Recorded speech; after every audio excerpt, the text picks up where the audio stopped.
Les doy la bienvenida nuevamente a esta presentación especial de los monumentos de la profecía, y el tema de hoy se titula Reverenciando la Bestia. El tema de esta mañana es de suma importancia y les invito a orar durante la presentación para que el Espíritu de Dios nos hable al corazón. En ocasiones me gusta iniciar con algún dato sorprendente. Cuando hablamos de los monumentos de la profecía, uno de los grandes monumentos fue un ícono de la civilización antigua. Has oído hablar de los 7 maravillas del mundo y se llama el Coloso de Rodas. El Coloso de Rodas fue construido alrededor de los 280 a.C.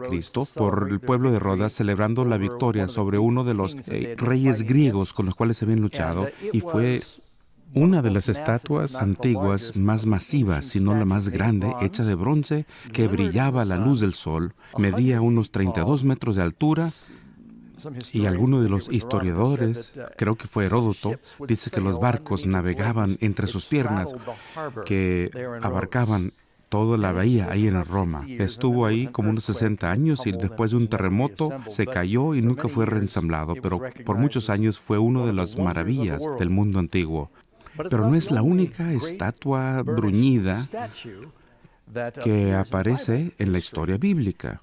Y vamos a hablar un poquito acerca de esto, la lección número 14, que tiene que ver con reverenciando a la bestia. Y se basa en la historia que ya hemos tocado, iniciando en Daniel capítulo 2. Recuerdan, el rey Nabucodonosor tuvo un sueño de una imagen inmensa, y no era como el Coloso de Rodas, que fue en realidad dedicado a Helios, el dios del sol. Y de paso, cuando usamos la palabra colosal, eso proviene del Coloso de Rodas. Cualquier cosa que tiene proporciones inmensas lo describimos como colosal. Bueno, Nabucodonosor tuvo este sueño de una imagen colosal. Recuerden que la cabeza era de oro y bosqueja la historia de este mundo. Nos da esos monumentos de la profecía. La plata, Medo-Persia, bronce y vientre fue de Grecia, las piernas de hierro, Roma, pies de hierro, barro, la disolución del Imperio Romano. A Nabucodonosor le gustó la parte donde se le dijo, tú eres la cabeza de oro, pero no le gustó las otras partes de la interpretación, que después de ti surgirá otro reino inferior a ti. Nabucodonosor, sabemos por las impresiones estampadas en los ladrillos, que decía, esta es Babilonia que yo construí, que dure para siempre. Él no quería que otro reino lo desplazara, así que surgió otra idea. Dice, bueno, si esa inmensa imagen, esa estatua representa los reinos del mundo, y si la cabeza de oro representa Babilonia, ¿qué si hago todo lo que vi en el sueño, solo que todo de oro? Y le diré al mundo entero, esto va a ser el Dios que adoramos. Babilonia durará para siempre. Él pensó que de alguna manera podría cambiar el sueño, haciéndolo de esta manera. Es una persona muy motivada, y es lo que hizo. Hizo una imagen de oro, y posiblemente sea la más grande de la historia. Unos 27 metros de altura. Y en realidad nos dice, y lo recibimos en las medidas hebreas, 60 codos por 6 codos, y sabemos en la Biblia que no nos dan la profundidad, y eso es porque si da la anchura, la profundidad será la misma. Y noten, 60 codos por 6 codos, y luego se entiende que es por 6 codos. Es como la Nueva Jerusalén, la anchura, la profundidad y la altura son la misma, y así que los eruditos creen que este fue 60 por 6 por 6. ¿Suena algo familiar? Y luego le dice a todos, congrega a la crema innata de su imperio, y todos vienen al campo de Dura, y tiene una orquesta masiva allí, y espera el momento preciso, y al rayar el alba, el monumento está cubierto con una sábana, y le dice a todos que al develar la estatua y al escuchar la música, todos deben inclinarse y adorar. Vamos a unificar el imperio de Babilonia por medio de un solo culto común. ¿Será que el poder de la bestia lo intentará en los últimos días? Así que da la señal Se oye la música y todos se postran. Ahora, hubo una pequeña motivación. Les dijo, si no se inclinasen, ¿ven ese horno que usamos para fundir el metal para esta imagen? Sigue llena de brasas. Las vamos a atizar y los echaremos en el horno si no se postran y adoran mi imagen. Así que hubo un decreto de muerte si no adoraban. ¿Acaso no suena como Apocalipsis? Y cualquiera no se postre y adore, inmediatamente será echado dentro de un horno de fuego ardiente. Así que tocaron la música y casi todo el mundo se inclinó. Excepto hubo 3 hebreos. Nabucodonosor sabía quiénes eran, los respetaba, eran 3 de sus consejeros. Sus nombres eran Ananías, Misael y Azarías. Eran los nombres hebreos, los babilónicos eran Sadrach, Misach y Abednego. Y ellos no se podían inclinar. ¿Por qué no? Uno de los 10 mandamientos decía, no harás imagen ante ellas ni te inclinarás a ellas. Es muy claro. Ellos dijeron, tenemos que escoger obedecer a Dios o obedecer al hombre. Y pudieron haber alegado entre sí, decir, bueno, el rey ha sido bueno con nosotros, nos da buenas posiciones, nos da aumentos, y como gratitud podríamos inclinarnos una sola vez. Y si no, pues tal vez, por lo menos, nos podemos agachar así como para amarrar las sandalias, como para no aparentar aguardarle la fiesta. Podemos hacer unas pequeñas concesiones, oraremos a Dios en nuestro corazón y podemos inclinarnos igual que todos los demás. Podrían haber racionalizado por 1000 maneras, pero ellos no quisieron hacerlo. Se mantuvieron erguidos. Y ese día el Señor logró por medio de estos 3 jóvenes en el campo de Dura lo que había querido hacer por medio de la nación judía durante cientos de años. Logró que testificaran por Él entre los paganos y glorificaran a Dios. Nabucodonosor estaba fúrico. Dice, ¿entendí bien? ¿No te quieres inclinar? Bueno, te voy a dar otra oportunidad. Y tal vez no me escucharon, no quiero perderlos a ustedes, pero al tocar la música, y lo vamos a hacer una vez más, una de dos, o se inclinan o van al fuego. Y bueno, ¿qué Dios les va a salvar? Y sabía que adoraban a Jehová. ¿Qué Dios les puede salvar de mi mano? Y uno dijo, bueno, no nos vamos a inclinar y tú no necesitas tocar la música. Y si el Dios a quien servimos quiere, puede liberarnos de tu mano, oh Rey. Tengo un amigo que lucha con cáncer terminal. Dice, Doug, he orado al respecto, pero encontré paz en las palabras de Sadrach, Mesach y Abednego. Yo sé que Dios me puede sanar, pero aun cuando no lo haga, le voy a servir. Y esa fue la actitud de estos 3 jóvenes. Pero sépase, oh Rey, que nosotros no serviremos a vuestro Dios ni adoraremos la imagen que has puesto. Necesitamos ese tipo de resolución si vamos a sobrevivir los últimos días, porque las mismas pruebas vendrán al pueblo de Dios respecto a la ley de Dios y a quien adoramos. Y necesitamos asegurarnos de no inclinarnos ante Babilonia en los últimos días. Nabucodonosor quedó fúrico y en su furia, aun cuando amaba a los jóvenes. Y dice, ¿cómo se atreven a hablarme de esta manera? Soy rey. Este es un mandato del rey. Hizo que los ataran así como estaban en sus túnicas, y los hombres más fuertes del reino fueron ahí a la boca de este horno que había sido calentado 7 veces más de lo que debió haber hecho, y pues simplemente salían las llamas, y aún los soldados que habían llegado ahí estaba tan caliente que al acercarse como para echarlos al horno quedaron muertos inmediatamente. Hay que pensar un poquito sobre eso. Supongamos que eres uno de los soldados que tenías que agarrar a los 3 hebreos y ves que uno de los primeros 2 llegaron hasta ahí y echaron a Sadrach y cayeron muertos. Y el rey dijo el siguiente, ahora tú tienes que saber que para poder meterlo y cumplir el mandato de ley, tú podrías morir, y estuvieron dispuestos a hacerlo por el rey de Babilonia, haciendo las cosas equivocadas. Mucha gente del mundo están dispuestos a morir en misiones suicidas creyendo en las cosas equivocadas, ¿verdad? Y solamente porque estás dispuesto a morir por tus creencias no significa que es verdad. Los 3 fueron echados al horno. Y Nabucodonosor dijo, ¿acaso no echamos 3 hombres atados al fuego? Y los consejeros, sí, señor rey.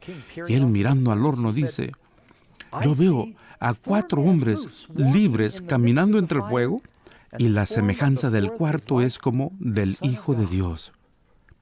Puedes pasar por pruebas al permanecer guiado por Jesús, pero la verdad es que no estás solo. Así como Dios mandó a su ángel, a Daniel, en el foso de los leones, Jesús vendrá contigo en el momento de pruebas y dice, nunca te dejaré ni te desampararé. ¿No dices amén? Ahora, esa misma prueba es algo que vamos a enfrentar en los últimos días. Si tienen las Biblias, quisiera decirles como introducción a esto, y tal vez sería bueno que veamos Apocalipsis 13. Que la Biblia hable por sí misma. Voy a leer los primeros versículos aquí, que nos dé un contexto y dígame si no se parece a Daniel 3. Apocalipsis 13:1. Me paré sobre la arena del mar y vi subir del mar una bestia que tenía 7 cabezas y 10 cuernos. ¿Y saben que en Daniel habla acerca de 10 cuernos? Y teniendo 7 cabezas y 10 cuernos, y en las 10 cuernos 10 diademas, y sobre las cabezas un nombre blasfemo.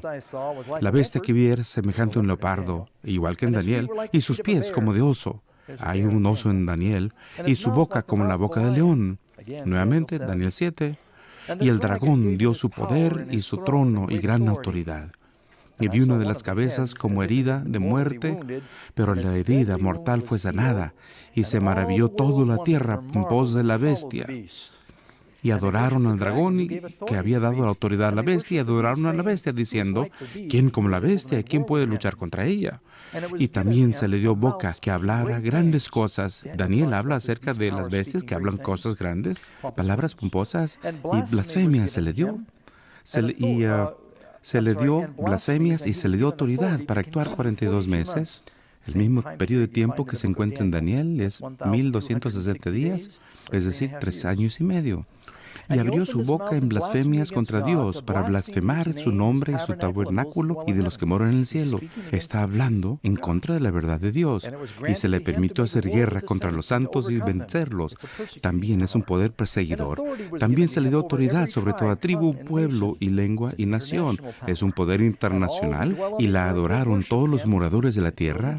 Es un poder religioso, cuyos nombres no están escritos en el libro de la vida del Cordero, que fue inmolado desde el principio del mundo. Está en obvia oposición a aquellos que sirven a Dios.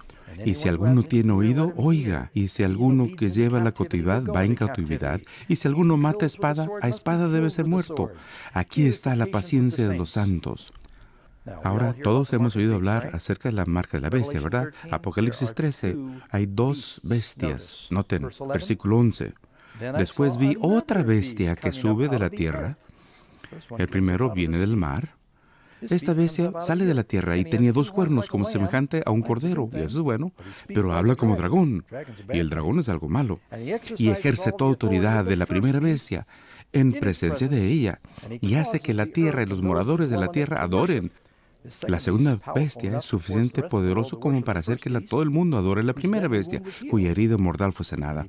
Y también hace grandes señales de tal manera que aún hace descender fuego del cielo sobre la tierra, en los hombres, y engaña a los moradores de la tierra con las señales que se le ha permitido hacer en presencia de la bestia, mandando a los moradores de la tierra que hagan la imagen a la bestia, que fue herida de espada, y la espada es la palabra de Dios, y que vivió.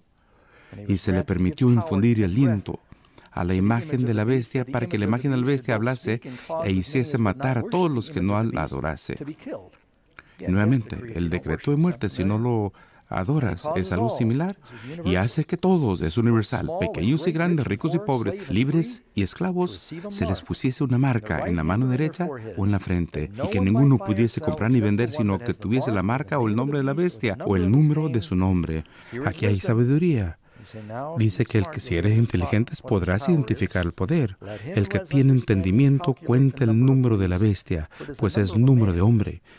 Y su número es 666. Muy bien. Con eso como trasfondo, permítame decirles lo que les voy a decir, luego se lo voy a decir, luego les voy a decir qué fue lo que dije. Estas 2 bestias. En primer lugar, les voy a hacer una pregunta. Hay un versículo en la Biblia que dice, ¿soy tu enemigo por decirte la verdad? Ahora les hago la pregunta. ¿Se van a enojar conmigo por decirles la verdad? Algunos medicamentos son difíciles de tomar. Y esta es una lección difícil, pero debo ser honesto y contarles lo que dice la Biblia. Quiero que sepan la verdad. Estas 2 bestias representan los poderes de la Iglesia Católica Romana, cuya sede está en Europa, y los Estados Unidos, y los protestantes, cuya sede está en Norteamérica. Ahora, eso cubre casi a todos los que están en este salón y todos los que están mirando. No todos, pero muchos. Yo soy protestante, vivo en los Estados Unidos y soy americano leal, y yo creo que la primera bestia tiene que ver con la Iglesia Católica, y la segunda bestia del versículo 11 habla de los Estados Unidos. Tenemos un estudio completo sobre la segunda bestia que viene, pero ahora quiero usar la Biblia y ver de lo que comparto contigo es acertado de la primera bestia. Cuando hablamos de bestia en la Biblia, y bueno, eso lo veremos en la lección, así que vamos a llegar a eso después. Pregunta número 1. ¿Cómo se relaciona nuestra historia en Daniel, de Daniel 3, con el libro de Apocalipsis? Ya lo vimos, Apocalipsis 13:15. Se le permitió infundir aliento a la imagen para que la imagen hablase e hiciese matar a todo el que no la adorase. Es muy fácil decir, oh, yo doy mi vida para Jesús, pero cuando estamos ahí en el momento, es tan fácil racionalizar y posponer y decir, bueno, no lo puedo hacer hoy, voy a adorar un poquito a la bestia ahora, pero después me cambio de parecer. Debemos saber de antemano lo que es la bestia y que no vamos a entrar en componendas con ella. Decreto de muerte no puede ser más serio que eso. Número 2. ¿Cuáles son los mensajes de los 3 ángeles de Apocalipsis 14? En primer lugar, ¿de qué capítulo les acabo de leer en la Biblia? Capítulo 13. El siguiente capítulo habla acerca de los mensajes que van al mundo antes de la venida de Jesús. Porque en el capítulo 14 viene Jesús. Es ahí donde viene Jesús. Veamos los mensajes. Habla acerca de 3 ángeles que le dan mensaje al mundo y resumen un mensaje que va al mundo justo antes de la venida de Jesús. Rápidamente, en Apocalipsis 14:7. Viene un ángel del cielo y dice, temed a Dios y dadle gloria, por la hora de su juicio es llegado. Es llegado. Este es un mensaje que viene al mundo en la última etapa de la historia del mundo. En Apocalipsis capítulos 2 y 3, y aquí ustedes ya lo vieron, dije, la historia de la iglesia se divide en varias partes. La última fase es la iglesia de la Odisea y vivimos en esa fase de la historia eclesiástica ahora. Es cuando las personas piensan que son ricos con muchos bienes, pero no saben que son pobres, lamentables, miserables, ciegos y desnudos. La iglesia es, ya saben, hay más personas que mueren por comer demasiado que por falta de alimentos por primera vez en la historia de este mundo. Diabetes, bueno, puedes preguntarle al doctor DeRose acerca de esto. Creemos que somos ricos y aumentados en bienes, pero no sabemos nuestra condición espiritual. La palabra Laodicea significa un juicio de las personas, así que este es un mensaje que va durante esta última fase. Cristo ha entrado al santuario celestial para la última fase de su ministerio sacerdotal como sumo sacerdote, y el mensaje que sale es, la hora de su juicio ha llegado. ¿Estamos de acuerdo? Cuando Jesús venga, Él está dando recompensas, ¿verdad? Algunos son arrebatados, salvados, otros destruidos por el resplandor de su venida. ¿Hace sentido? Hay algún tipo de juicio antes de su venida, ¿verdad? Dice la Biblia, el juicio debe comenzar con la casa de Dios. Pedro también lo dice y en Ezequiel 9. Hay un juicio que se lleva a cabo ahora. ¿Acaso eso no nos hace pensar? La hora de su juicio ha llegado y estos ángeles siguen diciendo, adoradle porque estamos en este momento de juicio. Vuelvan a adorar al Dios verdadero. Adoren al que hizo el cielo, la tierra y los mares y las fuentes de las aguas. ¿Saben dónde está eso? En el Antiguo Testamento, ¿verdad? La mayor parte del Nuevo Testamento hay otros lugares de la Biblia. Eso viene del 4º mandamiento y lo vemos ahí en Éxodo 20. Porque en 6 días el Señor hizo los cielos y la tierra y el mar y todo lo que hay en él y descansó el 7º día. Por lo tanto, el Señor bendijo el sábado y lo santificó. Es un mandamiento que mayormente se ha olvidado o se ha ignorado por muchos cristianos y podría ser el punto de controversia en los últimos días, así como uno encuentra en Daniel capítulo 3. El gobierno dicta una ley que dice que debes faltar al 2º mandamiento respecto a la idolatría y debes decidir, adoro a Dios o quebranto el 2º mandamiento. Daniel capítulo 6, el rey dicta una ley que dice que todos deben adorar a Darío en lugar de Dios y Daniel tiene que decidir, ¿guardo el 1er mandamiento o cumplo con la ley del gobierno? En los últimos días, el diablo va a tomar uno de los mandamientos de Dios, creo que es el 4º, y va a decir, no te preocupes de eso, aunque sabemos lo que dice la Biblia. Y luego nos va a decir que lo cambiemos. Vamos a tener que decidir obedecer a Dios o al hombre. Tiene que ver con la adoración. Dice que el poder de la bestia pensará en cambiar los tiempos y la ley. Y solamente un mandamiento tiene el tiempo y la ley. Apocalipsis 14, siguiendo con el mensaje del segundo ángel. Y siguió otro ángel diciendo, ¿qué? Babilonia ha caído. No caerá, está sucediendo ahora. Caída la gran ciudad. ¿Por qué? Porque ella, ¿y qué representa? Una mujer en la analogía bíblica. Y si Babilonia es una mujer, ¿será una iglesia verdadera o falsa? O por lo menos comprometida, porque ella hizo que todas las naciones bebieran del vino de la ira de su fornicación. Y luego venimos a uno de los mensajes más temerosos de todo nuestro Nuevo Testamento. Y Apocalipsis 14, hablando del tercer mensaje, si cualquier hombre adora la bestia y su imagen y recibe su marca en su frente o en su mano, aquel mismo beberá del vino de la ira de Dios. Estos mensajes nos advierten que estamos en un tiempo de juicio, debemos regresar a adorar al Dios verdadero. No adoren a la bestia. Babilonia ha caído, salgan de ella, pueblo mío. Dios tiene a su pueblo en este momento y en muchas iglesias y religiones del mundo entero. Hemos oído decirlo desde un principio. Mi creencia es, y yo lo comparto con ustedes, soy adventista, pero la mayoría de los cristianos verdaderos no están en mi iglesia. ¿Sí lo entienden? Y esto lo quiero decir en público. Creo que Dios tiene a sus hijos en muchas iglesias. Pero habrá un zarandeo antes de la venida de Jesús. Y Dios va a traer a las personas y va a haber dos grupos, ¿verdad? Tenemos lo que tienen la marca de la bestia y otro el sello de Dios. Habrá un reavivamiento entre los cristianos genuinos que están en el mundo entero y un deseo de regresar al cristianismo bíblico. Y Jesús dijo, todo mundo sabrán que sois mis hijos porque os amáis unos a otros, pero el diablo quiere traer mucha confusión y eso es Babilonia. La Torre de Babel fue confusión. Confusión religiosa ha permeado todas las iglesias. Todas las diferentes doctrinas que nos dividen. Vamos a regresar a la unidad bíblica basada en la verdad. Y este es un mensaje que va al mundo. Después de los 3 mensajes fueron dados en Apocalipsis 14, lo siguiente que sucede es la venida de Jesús. Así que vemos este cumplimiento en sus oídos ahora. El mensaje va al mundo entero. Cristo viene pronto. Número 3. Ahora, ¿qué representa una bestia en la profecía bíblica? Cada vez que yo digo, y no se enojen amigos, porque los Estados Unidos es una bestia, hay quienes piensan que es un insulto, pero bíblicamente utilizaban bestias para representar a naciones. Vemos Daniel 7:17. Estas grandes, ¿qué? Bestias son ¿cuatro qué? 4 monstruos. No, son 4 reinos. Así que cuando yo digo que la Iglesia Católica y los Estados Unidos son una bestia, no estamos diciendo que son monstruos, son poderes religiosos o políticos, y esos son reinos o reyes. Hay otro versículo aquí, Daniel 7:23. La cuarta bestia será el cuarto reino en la tierra. Así que cuando decimos la marca de la bestia, la mayoría nos imaginamos un monstruo de aspecto diabólico, con pezuñas hendidas y cuernos.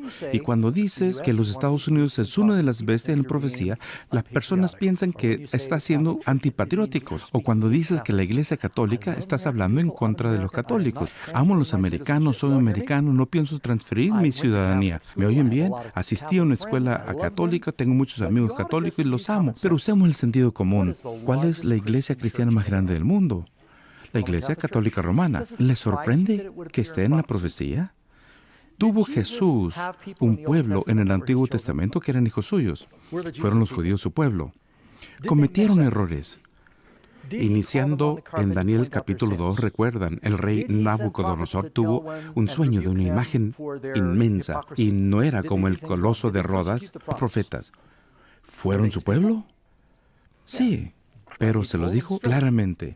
Así que, sin duda alguna, Dios tiene pueblo en las iglesias protestantes de Norteamérica, en la Iglesia Católica Romana y las ortodoxas, pero hay mensajes muy fuertes acerca de regresar a la verdad, y a Dios no le gusta cuando se distorsiona la verdad, y es lo que sucede. Así que síguenme bien y a ver si hace sentido. Y una prueba más, puedes leer en Daniel 8 y dice, cuanto al carnero que viste que tenía 2 cuernos, estos son los reyes de Media y Persia. Estas bestias representan reinos. Daniel 8:21, y el macho cabrío es rey de Grecia, de hasta Alejandro Grande. Número 4, ya saben lo que es una bestia. Cuando les hablo acerca de el águila, ¿a qué país representa el águila? En Estados Unidos. Y cuando digo el oso, bueno, tiene problemas con el águila. ¿De quién hablo? Y el león, son varios los países que dicen ser león. Gran Bretaña es, Y cuando decimos el dragón, piensas, China, ¿verdad? Es lo que usan. Así que aún lo hacemos en la actualidad, cuando usamos bestias como una representación nacional. ¿Sabían que Benjamin Franklin quería que el animal nacional para los Estados Unidos fuera el pavo? ¿Sabían eso? Es verdad, sí. Qué bueno que lo perdió ese. Bueno, Apocalipsis 13:1. Ahora, con ese trasfondo, me paré sobre la arena del mar y vi subir, ¿un qué? Una bestia del mar. Anoten mar, porque eso lo vamos a ver después, que representa el océano, que tenía 7 cabezas y 10 cuernos, y sobre sus cuernos 10 diademas, y sobre las cabezas un nombre blasfemo. Cuando el poder romano cayó en su lugar, hubo 10 divisiones que surgieron. Recuerden que la imagen tenía 10 dedos en los pies, así que esto representa las 10 divisiones del Imperio Romano. Pero sigue diciendo, y hace cosas interesantes aquí. La bestia que vi era como leopardo, y sus pies eran como de oso, y su boca como de león. Y esos son 3 animales en particular que uno encuentra en Daniel 7. Es sumamente interesante. En Daniel 7 dice león, oso, leopardo. En Apocalipsis dice al revés, leopardo, oso y león. ¿Por qué? Porque en el momento histórico en el que Juan contemplaba la escena, era en dirección opuesta a lo que sucedió en la historia. Es exactamente al revés de lo que vio Daniel. Él miraba los sucesos en el futuro. Así que las perspectivas de los 2 profetas fueron perfectamente secuenciadas. Así que esos reinos representaban Babilonia, Medo-Persia, Grecia. Y esa cuarta criatura con los dientes de hierro representó el reino férreo de Roma. Así que analizaremos varios criterios como para identificar rápidamente la bestia señalada. Ya les dije que yo creo que señala el poder católico romano, la Iglesia Católica Romana. Y hay varios criterios, creo que tenemos como unos 9 aquí. Vean ahí los indicadores clave pequeños.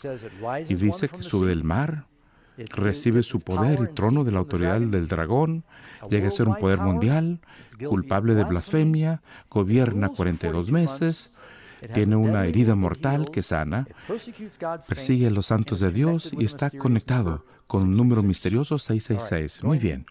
Esa es nuestra meta. Veamos si concuerda con la evidencia que da la profecía. Número 5. Esta bestia sube del mar. ¿Qué simboliza el mar o el agua bíblicamente? Pueden ver ahí en Apocalipsis 17, dice el ángel a Juan lo que representa las aguas. Las aguas que has visto son pueblos, muchedumbres, naciones y lenguas. ¿Qué eso significa? Que este poder surge de un centro de civilización densamente poblada.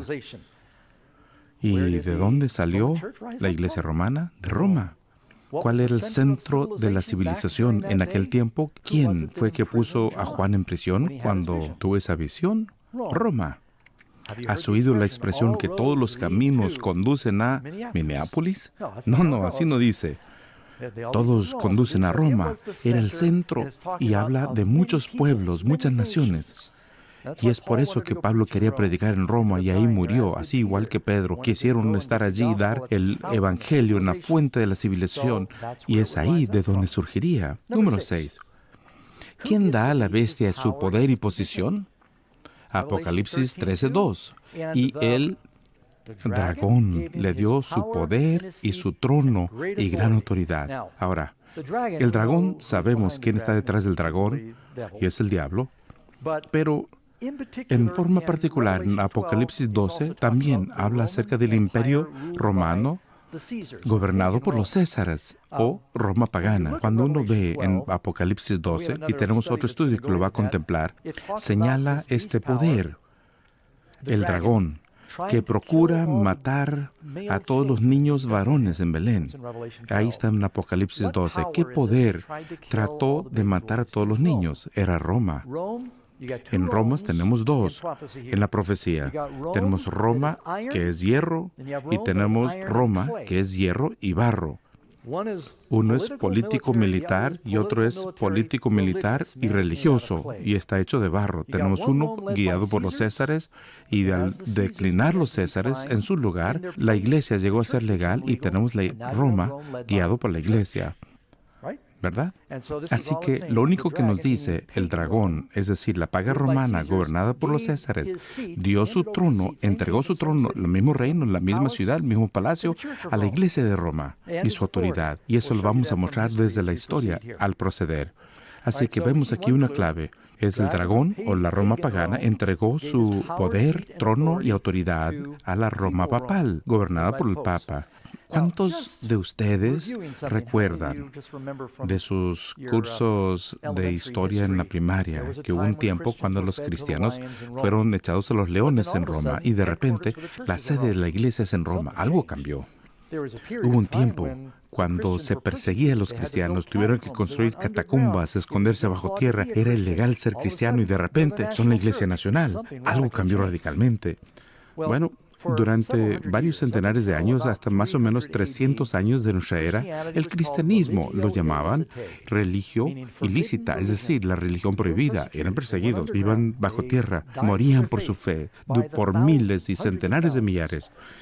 Pero luego Roma empezó a tener muchas guerras internas y llegó un emperador llamado Constantino el Grande. Su madre, en teoría, se había convertido al cristianismo y se dio cuenta que los cristianos no eran tan malos como Nerón. Él los culpaba por haber quemado Roma, decía que los cristianos eran caníbales. ¿Saben por qué? Porque había oído que decían que comemos la carne y bebemos la sangre durante la Santa Cena. No creían que fueran símbolos, pensaba que eran fiestas caníbales en estas catacumbas. Así que hay mucho odio para los cristianos en ese tiempo. También odiaban a los judíos porque ellos se habían rebelado contra el Imperio Romano y es por eso que mandaron los romanos allí y se rebelaron en Masada. Así que los cristianos querían distanciarse de los judíos en primera instancia. Constantino se dio cuenta que los cristianos no son una amenaza. Legalizó el cristianismo, es más, dijo haber tenido una visión mientras peleaba una batalla en el puente con Maximiliano. Dice haber visto una cruz en el cielo y que Dios le dijo que conquistara bajo el estandarte de la cruz. Ganó la batalla y dijo que era señal que la nación entera debía convertirse al cristianismo. Y para probar su sinceridad, ordenó que su ejército crucen el río Tíber. Y luego les digo, son bautizados, ahora son cristianos.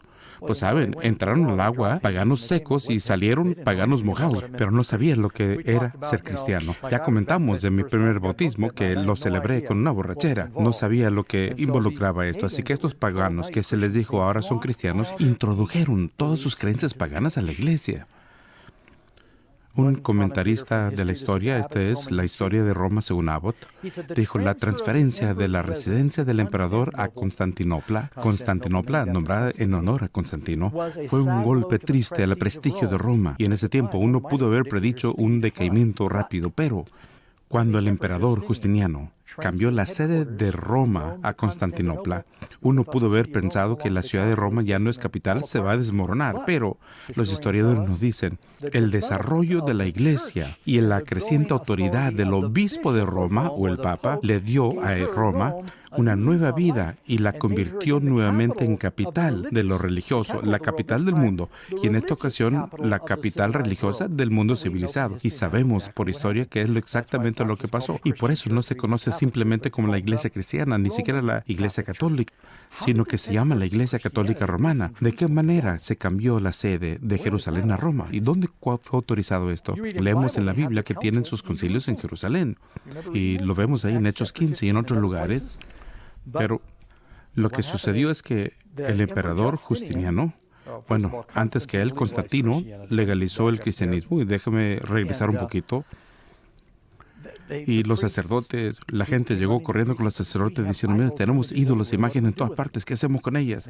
Dicen, bueno, más vale que les den nombres cristianos, porque los griegos y los romanos tienen centenares de deidades. Y aún Pablo habla acerca de eso, tienen tantos dioses que hicieron una estatua al dios desconocido. Y bueno, dijeron, ¿qué nombre le ponemos a nuestros dioses? Tenemos nuestros dioses, que es Venus y Júpiter y Apolos y Marte. Bueno, ¿por qué no le pones María, Pedro, Santiago y Juan? Aun cuando la Biblia dice no le oren a las estatuas. De repente, de la noche a la mañana, los cristianos cayeron en idolatría porque era algo tan difundido en el imperio grecorromano. Y muchos de los hábitos que no se encuentran en ninguna parte en la Biblia, que realmente tienen sus raíces en paganismo. Estudiamos acerca del infierno, la mitología griega, Plutón está encargado del infierno. Todo vino en este momento. Muchas de las enseñanzas falsas llegaron con la oleada del paganismo que llegó a la iglesia cristiana basada en Roma. Entonces, cuando Justiniano dijo, bueno, voy a cambiar la capital a Constantinopla, le dijo al obispo de Roma, y esto fue en el año 528, más bien 538, perdón, les daré un ejército. Te dejo cargo. Y esto, de repente, convirtió a la iglesia no solamente en un poder religioso, sino en un poder religioso político. En la historia de la Universidad de Roma se dice, a la sucesión de los Césares llegó la sucesión de los pontífices, de los papas en Roma. Cuando Constantino salió de Roma, le dio su trono al pontífice. Así que hubo una transferencia de autoridad. ¿Acaso no lo acabamos de leer en la Biblia? Y dice, el dragón le dio su poder y su trono y gran autoridad. Ese poder de dragón de Roma que mató a Jesús y le hincó los clavos en sus manos, la bestia recibe su poder, trono y autoridad de Roma, así como dijimos que sucedería. Número 7. ¿Cuán abarcante es la influencia de la bestia? Bueno, nos dice que hace que todo, Apocalipsis 13:3, hizo que se maravillara toda la tierra en pos de la bestia.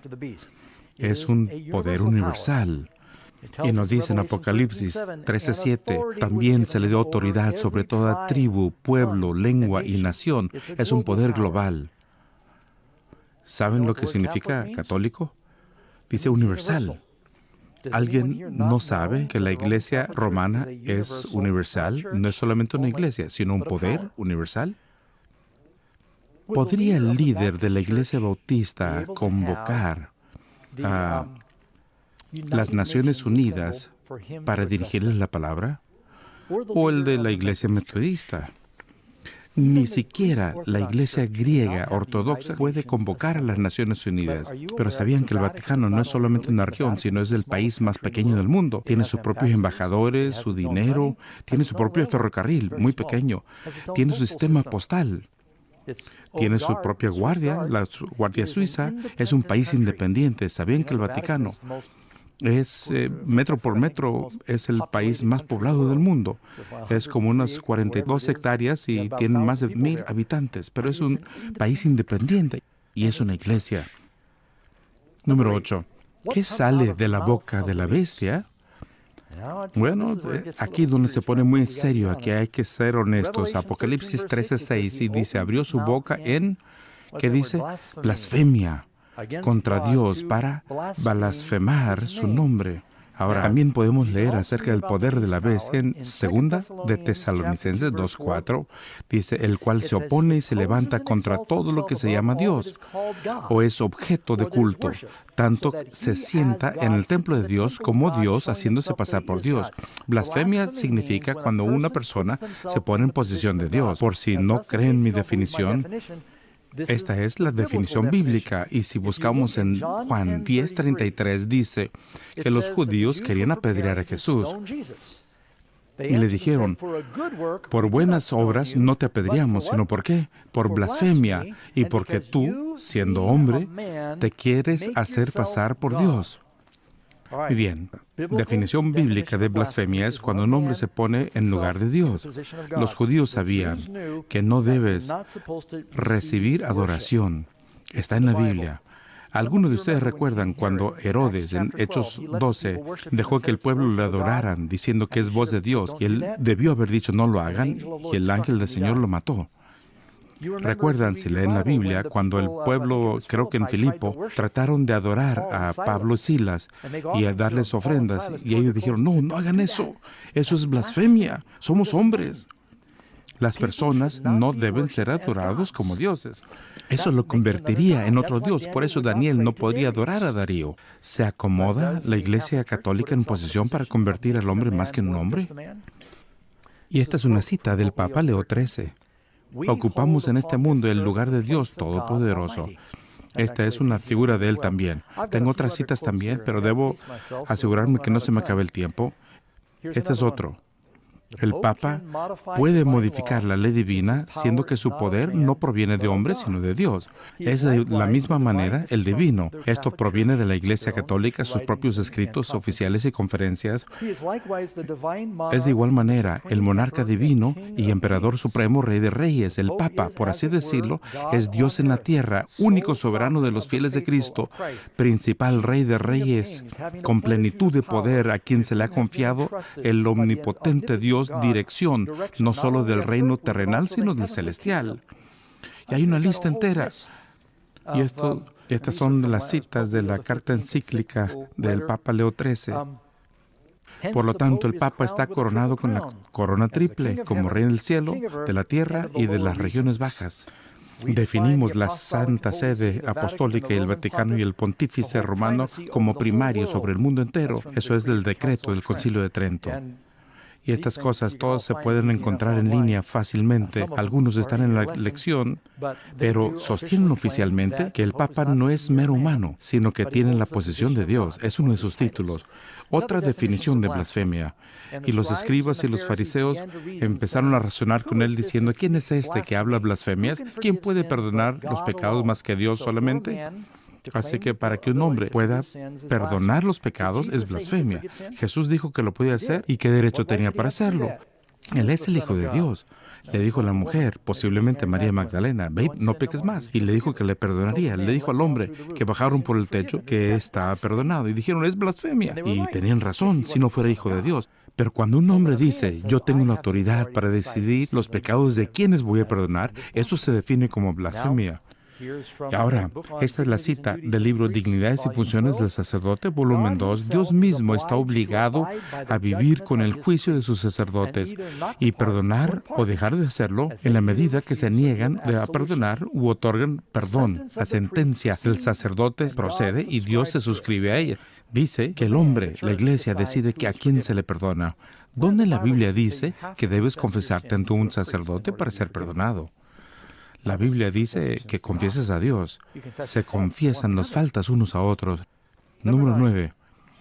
¿Por cuánto tiempo gobernará, hablando del Apocalipsis 13:1, la primera bestia, por cuánto tiempo será su gobierno? Y nos da un periodo de tiempo.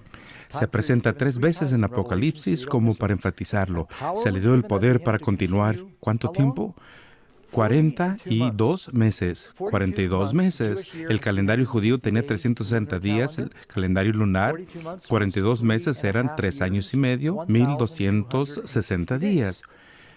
El mismo periodo de tiempo en el que hubo hambre en los días de Elías, el mismo tiempo en que Jesús predicó y fue perseguido. Representa un tiempo de persecución. Elías huyó por su vida durante 3 años y medio. Jesús fue perseguido 3 años y medio y hay 1260 años proféticos en los que la iglesia verdadera tiene que ocultarse porque una institución política religiosa, el hierro mezclado con barro, está en poder en ese tiempo. La supremacía del Papa reconocida legalmente comenzó en el año 538, es un año bien reconocido en la historia, cuando el decreto del emperador Justiniano entró en efecto para convertir al obispo de Roma en cabeza de todas las iglesias, para definir doctrinas y corregir a los herejes. Se le dio un ejército para obligar a las personas a creer. ¿Usó Jesús un ejército para conseguir adeptos? Comenzaron a matar a personas que no creyeran las enseñanzas de la iglesia. Esa instrucción nunca salió de la iglesia cristiana. Y dice, Vigilius ascendió al trono papal en 538 bajo la protección militar de Belisarius. Eso es Historia de la Iglesia Cristiana, volumen 3. ¿Qué le ocurrió a la bestia después de los 42 meses? Lo puedes leer en Apocalipsis 13, versículo 3, y vi una de las cabezas como herida de muerte, pero su herida mortal fue sanada, y se maravilló toda la tierra en pos de la bestia. Muy bien, si uno comienza con 42 meses, un día en profecía es ¿cuánto tiempo? Les he puesto un día por año. 42 meses tiene 1260 días, pero en realidad significa 1260 años. Si comienzas en 538 y le sumas 1260 años, llegamos a 1798. Así que, ¿qué sucedió en 1798? ¿Se dan cuenta que desde 538 hasta 1798 la Iglesia romana gozó de poder ininterrumpido en toda Europa? ¿Alguno ha jugado ajedrez? A mano derecha del rey y de la reina, ¿cuáles son las fichas? Obispos.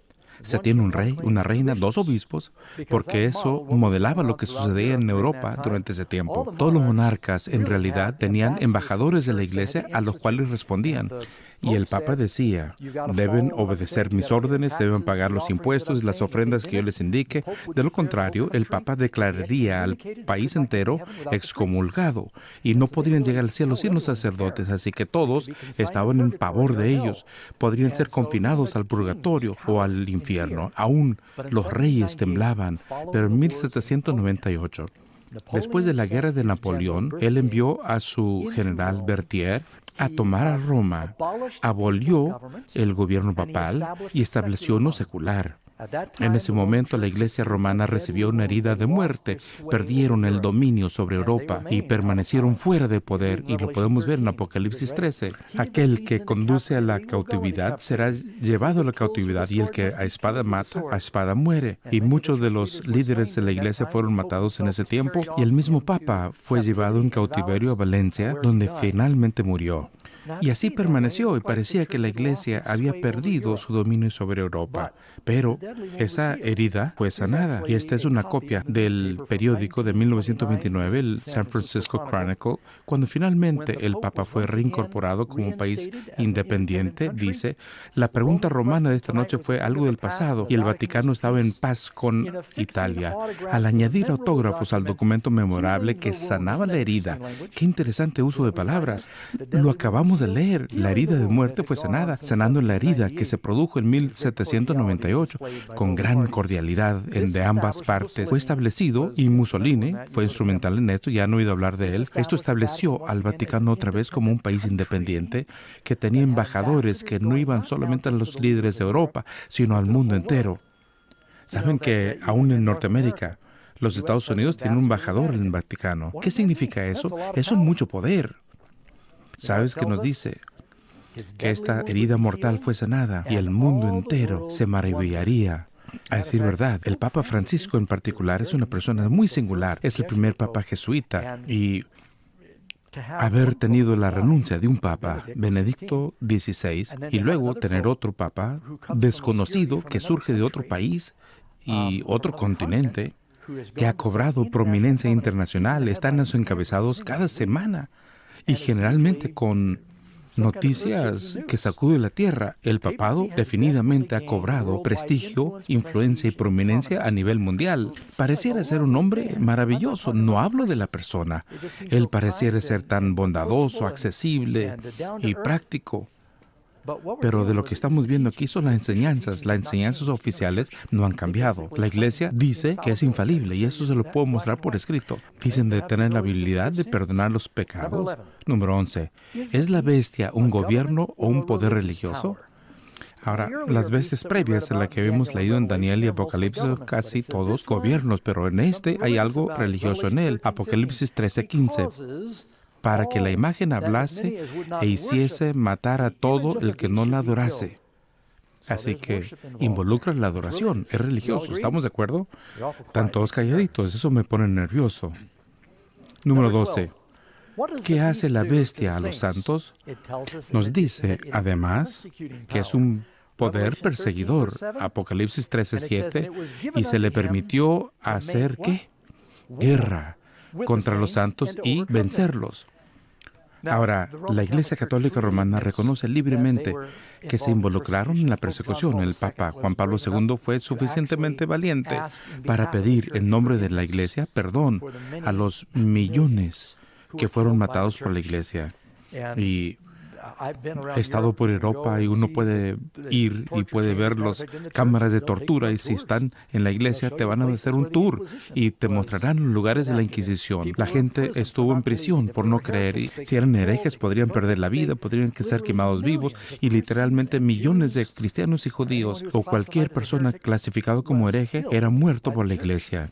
Definitivamente pertenecían a la categoría de un poder perseguidor. Lo reconocieron, a decir verdad. Un historiador británico, Edward Leakey, dice que la Iglesia de Roma ha derramado más sangre inocente que cualquier otra institución que jamás haya existido entre la humanidad. No será cuestionado por protestante alguno que tenga conocimiento de la historia. Esto es la historia del surgimiento y la racionalización de Europa. Número 13. ¿Cuál es el número misterioso que identifica a la bestia? Y es aquí donde se pone interesante. Estamos llegando al final de Apocalipsis 13:18. Su número es 666. Esperaba que me dieran cambio en la tienda en una ocasión y al recibirla, $6.66. Yo le dije, ay, mira, 666. Y ella dijo, oh, ya. ¿Y sabes lo que significa? No, pero es malo. Y es todo lo que sabía la dama. La gente sabe el número, conoce el número, pero dice, ay, pero si estás en un auditorio y tienes los asientos numerados y estoy 665, 666, no significa nada. Esta noche les voy a compartir algunos datos sorprendentes sobre el 666 que van a ver que es muy interesante, pero no me pierdan. El título oficial para el Papa dice que es el número de hombre. Es un emblema o representante, no es alguien en particular, es una posición, una oficina. Este es el libro de Juan Pablo II, titulado Cruzando el umbral de la esperanza. Confrontado con el Papa, uno debe tomar una decisión. El líder de la Iglesia Católica se define por la fe como el vicario de Jesucristo. Y ese título, vicario de Jesucristo, en latín es Vicarius Filii Dei. Es la posición de que es el título oficial.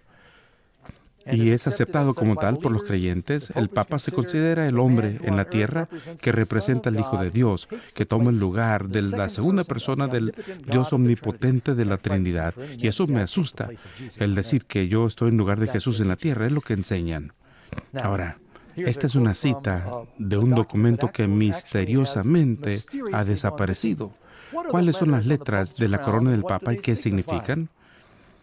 Y dice, y esto fue de abril 18, 1915, las letras de la corona del Papa dicen Vicarius Filii Dei, que en latín significa vicario del Hijo de Dios. Hay muchos sitios de internet con documentos oficiales. El Vaticano tiene su propia biblioteca y el Papa Pablo, no Juan Pablo II, creo que fue Pablo el 23, el que estuvo en el siglo pasado, varias veces usó el título Vicarius Filii Dei en sus documentos. Cuando tomamos ese título en latín y lo conviertes en caracteres romanos a su equivalente numérico, en inglés las letras no tienen un valor numérico, pero la letra romana B significa que ¿alguien recuerda sus números romanos? La I es ¿qué? La X es la C, 100 como siglo, ¿verdad? Y luego M, milenio o 1000. Así que tomamos los números romanos, de igual manera el título del Papa, Vicarius Filii Dei, y lo sumamos todos. ¿Y cuál es el total? 666. Es el número del hombre, su propio título. A través del Apocalipsis, ese número 7 representa la perfección o plenitud. El número 6 representa la imperfección. Es la base para el sistema de cálculo babilónico. Un triple 6 simboliza entonces la unión triple del error, la unión del dragón, la bestia y el falso profeta. Número 14. ¿Quién cantará las alabanzas a Dios en el cielo? Y lo puedes leer en Apocalipsis 15:2, y dice, vi también como un mar de vidrio mezclado con fuego, y a los que habían alcanzado la victoria sobre la bestia y su imagen, y la marca y el número de su nombre, en pie sobre el mar de vidrio con arpas de Dios. Saben, amigos, necesito resumir esto y posiblemente no pueda decir todo lo que quisiera decir. Voy a orar al compartirlo con ustedes. La Biblia, debemos guiarnos por ella, ¿verdad? La Biblia dice que no debemos inclinarnos a las estatuas, ¿verdad? La Iglesia Católica dice que podemos y debemos hacerlo. La Biblia enseña que todos han pecado con excepción de Jesús, ¿verdad? La Iglesia Católica dice que María fue sin pecado. La Biblia enseña que Jesús es el único mediador entre Dios y el hombre. 1 Timoteo 2:5. La Iglesia Romana dice que María también es mediadora. La Biblia enseña que Cristo ofreció su sacrificio en la cruz una vez por todas. La Iglesia Católica enseña que el sacerdote sacrifica a Cristo en el altar cada misa. La Biblia enseña que todos los cristianos son santos y sacerdotes. La Iglesia Católica enseña que los santos y sacerdotes son una clase especial dentro de la comunidad cristiana. La Biblia enseña que todos los cristianos deben saber que tienen vida eterna. La Iglesia Católica enseña que los cristianos no pueden ni deben saber que tienen vida eterna. La Biblia enseña que no debemos llamar a ningún líder religioso padre. Mateo 23:9. ¿Sabes? Jesús dijo, no llamo a ninguno padre, sino al que tienes en el cielo. Pero la Iglesia Católica nos dice que debemos decirle al Papa y a los sacerdotes padre. La Biblia enseña que no debemos orar repeticiones vanas. Son palabras de Jesús. La Iglesia Católica nos dice que debemos repetir los Padres Nuestros y Ave Marías una y otra vez, como si vamos a alcanzar o convencer a Dios con oraciones repetitivas. La Biblia enseña que debemos confesar los pecados solamente a Dios. La Iglesia Católica dice hay que confesarnos ante los sacerdotes para obtener perdón. La Biblia enseña que antes del bautismo una persona debe aprender del Evangelio y los mandamientos de Dios, creer y arrepentirse. Pero en la Iglesia Católica enseñan que se bauticen a los niños antes de conocerlo. Las enseñanzas del purgatorio, el limbo, las oraciones de los muertos no aparecen en la Escritura, pero son reliquias del paganismo que se infiltró en el cristianismo. Y antes del segundo venida de Jesús, Él está pidiendo a su pueblo salir de Babilonia. Hay gente muy espiritual en muchas iglesias confundidas por enseñanzas no bíblicas y Dios pide que regresen a la verdad bíblica. Yo sé que algunas de las cosas que he compartido con ustedes, seguimos siendo amigos. Nuevamente, amo las personas de todas las iglesias, pero creo que nuestra lealtad debe ser con los mandamientos de Dios y el testimonio de Jesús. Y si les gustaría decir, Señor, algunas de estas cosas son difíciles, pero quiero seguir a Cristo en su palabra. Esa es la única roca que va a sobrevivir la tormenta que viene, es la palabra de Dios. Y si ese es tu deseo, levanta la mano.